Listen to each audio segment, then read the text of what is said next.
Hey, what's happening everyone? This is Swish Culture.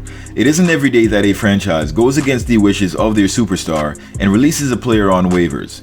However, with the Warriors recently waiving 3 guards, that exact scenario just happened. Avery Bradley is a 2-time All-Defensive NBA selection, and after being picked up by the Warriors, Bradley lauded the organization without mincing words, stating that the Golden State Warriors were one of the best organizations in the NBA from top to bottom. No more than 8 days later, Bradley was cut by the team as the Warriors left their 15th roster spot open.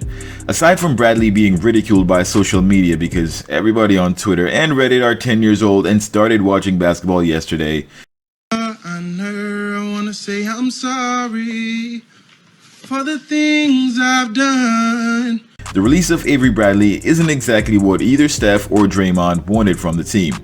I will take this time to tout the fact that I was a big proponent of the Warriors holding on to Bradley, but as we get through this video, we will see how not holding on to him serves the greater purpose of allowing the team to get the best overall performance out of this squad and not putting the needs or wants of any single player above that of the team goals. This team is trying to win a championship this year, and this opening in the 15th spot is a chess level move by the Warriors.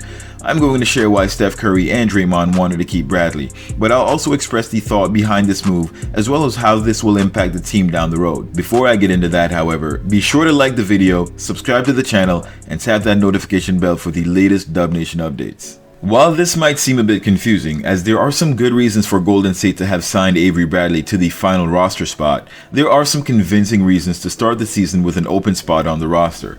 As a matter of fact, half the NBA franchises go into the season without a full roster. This year, the Lakers, Suns, Jazz, along with a number of other teams have at least a standard roster spot open. Some, like the Warriors, have a two-way spot open as well.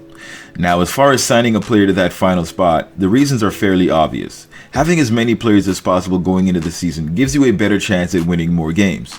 There's not much more to it than that, as that is a fact. The next is that the player you waive may turn out to be actually pretty good and help out another team instead of yours. Worse, it could be a team in your division.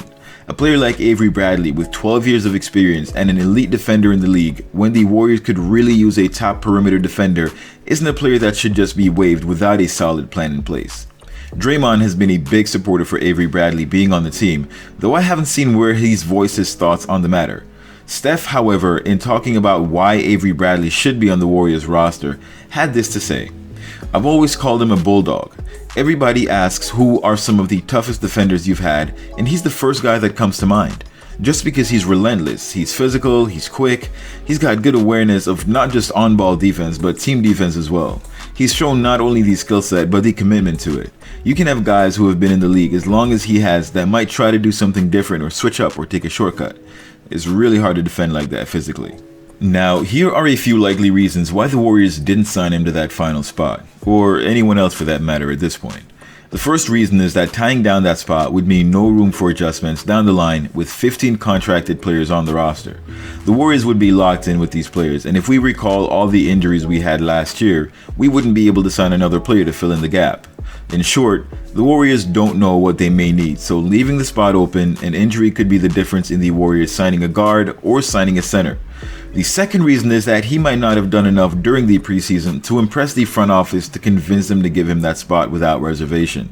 The team might still be considering offering the spot to Avery Bradley, especially after what Steph and Dre had to say about him, but the process will need to play out as the front office gets a plan in place for mid-season contingencies.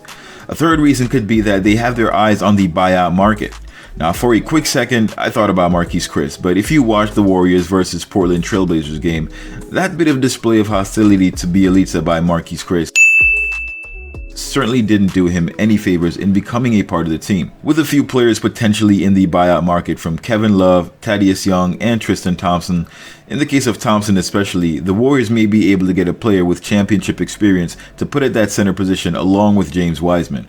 Could the Warriors possibly be waiting for an opening to nab Tristan Thompson on a buyout? I doubt Tristan likes the idea of being on a team that isn't contending. The Warriors should be the first in line should a deal like this come knocking. The fourth reason is cost. If the Warriors do sign someone to that spot, they are going to be paying excessive luxury taxes for a player they might not have minutes for.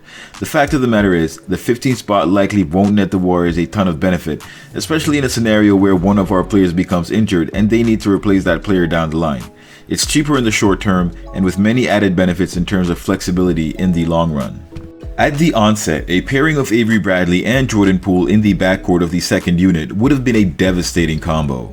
One lethal offensive player and an elite defender with the proven track record to be able to knock down his threes at least on par with the rest of the league. Avery Bradley averaged 42% from deep with the Heat in 2020 and knocked down 36% for his career. He's got veteran experience and brings a type of mental toughness that goes beyond points on the board, hence the Draymond advocacy. Steph Curry knows what it's like to be guarded by a player of this caliber, so while I'm sure the Warriors would love to keep him, and not just to keep Steph happy, they made a very tough decision to waive him, knowing that he could end up going to another team.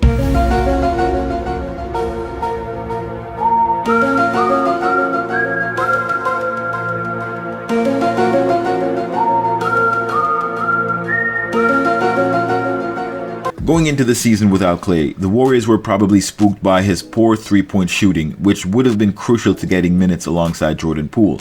As it stands, the Warriors feel more confident in putting Moses Moody out there on the floor, especially considering how well he's played as a 3-and-D go-to for the second unit.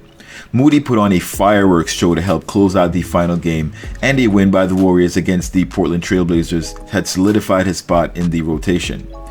At this point, the Warriors might just have had some of these guys as insurance in case we didn't get the turnout we were looking for with Damian Lee and Moses Moody.